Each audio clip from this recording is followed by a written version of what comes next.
কবর খোঁড়া হলো, কবরের পাশে একজন ছোট্ট একটা লাইট নিয়ে দাঁড়ায় আছে, টিম টিম করে জ্বলছে। দুইজন সাহাবী আব্দুল্লাহকে হাতে উঁচু করে ঘাড়ে করে বহন করে আনতেছেন, আর কবরের ভিতরে একজন দাঁড়ায় গেছেন লাশ ধরার জন্য।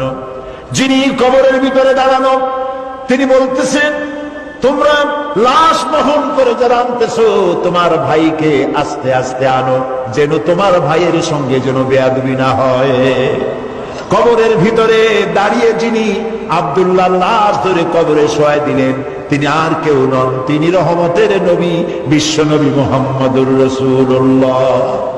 নিজ হাতে কবরে শোয়াই দিলেন।